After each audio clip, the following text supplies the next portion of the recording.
मराठवाड्यातील डॉक्टर बाबासाहेब आंबेडकर मराठवाडा विद्यापीठाशी संलग्नित फुलंब्री तालुक्यातील खामगाव येथील श्री गोरक्ष फार्मसी कॉलेजच्या प्राध्यापकानं फार्मसीचा पेपर लीक करून व्हायरल केल्याचे चौकशी समितीच्या अहवालातून सिद्ध झाले। त्यामुळे परीक्षा आणि मूल्यमापन मंडळाच्या बैठकीत श्री गोरक्ष फार्मसी कॉलेज खामगावचे परीक्षा केंद्र रद्द करण्यात आले आहे। तसेच दोषी प्राध्यापकावर पोलिसात गुन्हा नोंदविण्याचे आदेश कुलगुरू डॉक्टर विजय फुलारी यांनी दिले आहे।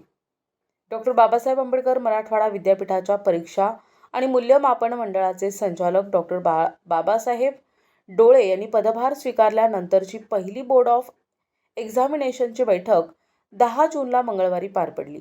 कुलगुरू डॉक्टर विजय फुलारी यांच्या अध्यक्षतेखाली पार पडलेल्या या बैठकीत परीक्षा पद्धती सुधारण्यासंदर्भात निर्णय घेण्यात आले।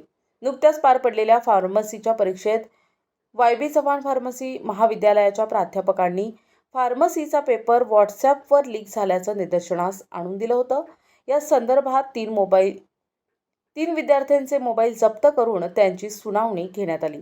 समितीनं श्री गोरक्ष फार्मसीच्या एका प्राध्यापकाला पेपर फुटीत दोषी असल्याचं म्हटल्यानं या महाविद्यालयाचे परीक्षा केंद्र 10 जून मंगळवारच्या BOE बैठकीत रद्द करण्यात आले। तसेच त्या प्राध्यापकाविरुद्ध पोलिसात तक्रार नोंदविण्याचे आदेश कुलगुरूंनी दिले। तसेच मोबाईलमध्ये प्रश्नपत्रिका सापडलेल्या त्या 3 विद्यार्थ्यांची संपादणूक रद्द करण्याचा निर्णय घेण्यात आला आहे। तर गोरक्षवरील या कार्यवाहीमुळे शिक्षण क्षेत्रात आणि परिसरात खळबळ माजली आहे। प्रतिनिधी दादासाहेब काळे, NTV न्यूज मराठी, छत्रपती संभाजीनगर।